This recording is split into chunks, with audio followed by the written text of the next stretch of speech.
Hey, Sean here from SpeedQiYi.com. We have the Tornado version 2, version 3, and now version 4. We'll just ignore the version 1. That's not even related. And this version 2 I actually core magnetized, and that's a little bit different. But I'm super excited about this because the Tornado has been one of my favorite puzzles since it came out. I love the way the version 2 felt. It was very quiet.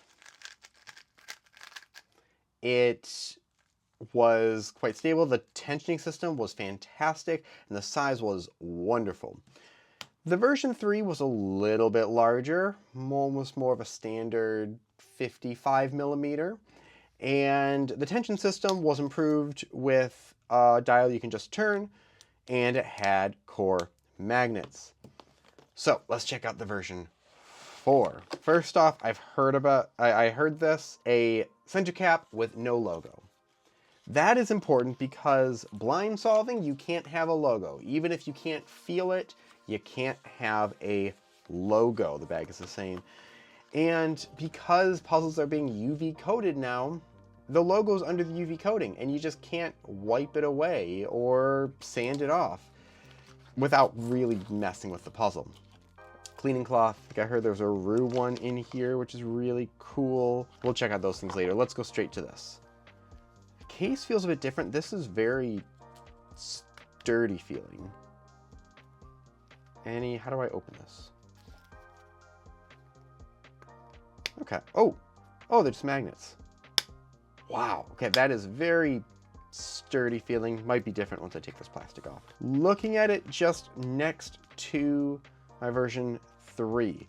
So this one is not a UV coated version, it looks like, and the version 3 that I have was. As far as size, ooh, is it a little smaller? Let me measure this. I feel like for a little bit companies were talking about the sizes, which was helping people decide and getting excited about it, but now they don't because they have this idea that things need to be 56 or 55 and a half. So just for reference, the version 2 was almost 54 millimeters. The version 3, a little under 55 and a half. The version 4, just under 55. So it is a little bit smaller. It is a smaller puzzle by about half a millimeter. So it sits between the version 2 and the version 3. As far as how it looks very similar, except there's no dial for the edge there. But there is in the corner. In this one, there was no dial in the corner, but there was in the edge. So the quick way to look at it, do you have a dial in the corner or the edge? Let's just do some turns and I'll open it up.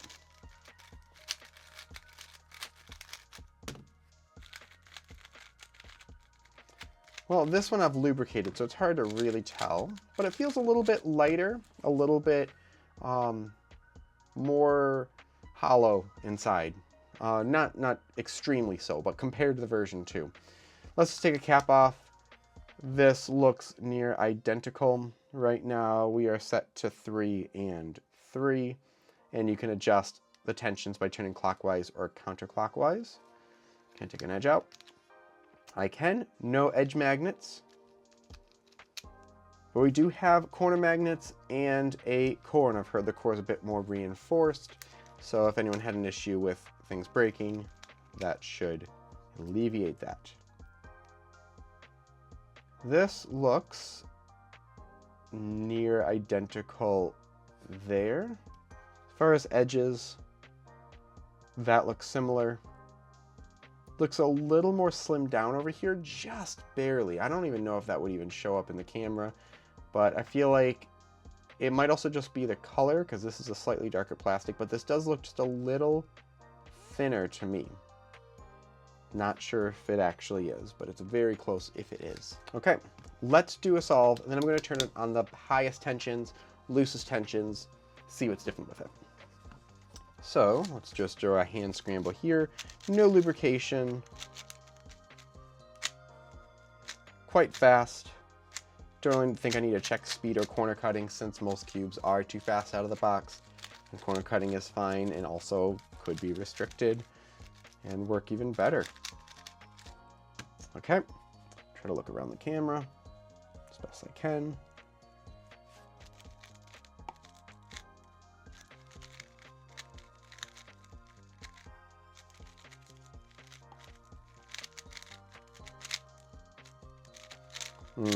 Probably could have skipped the PLL. Runs smooth. I like this be a little softer because I'm used to the lubricated one and version 2 for already. But let's just put this on the tightest tension. So I'm going to first turn everything clockwise to 5. 5 minutes later. That is tight. That's too tight. What if I go too loose? I'm not even going to do a solve on that. I mean, I appreciate that it can go too tight. What about, that's definitely too loose. Wow, okay.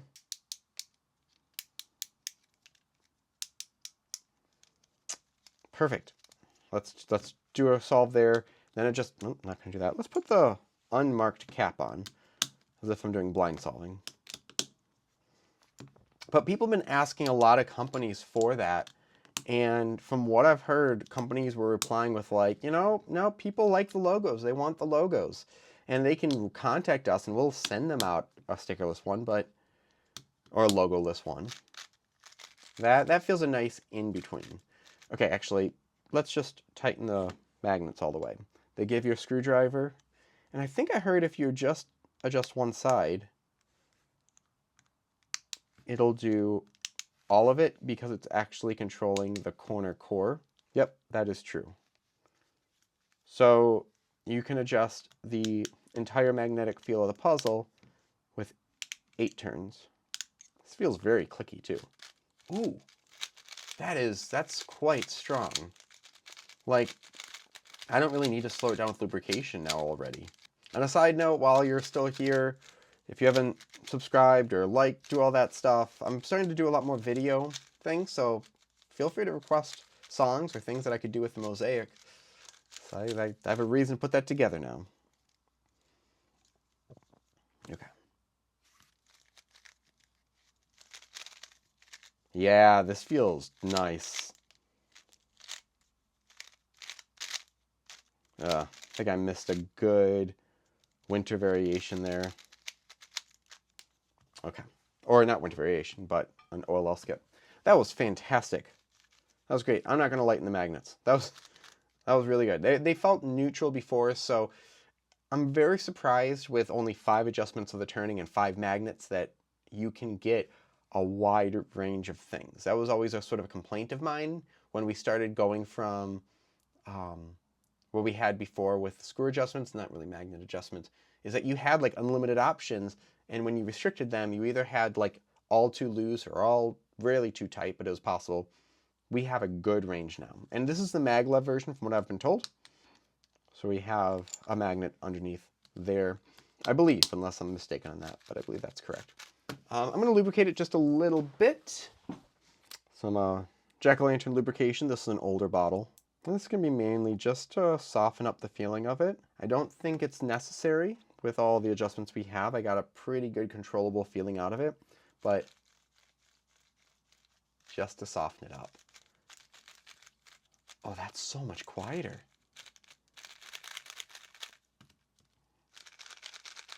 Yeah. Ooh. That's real nice. Let's do a roux solve.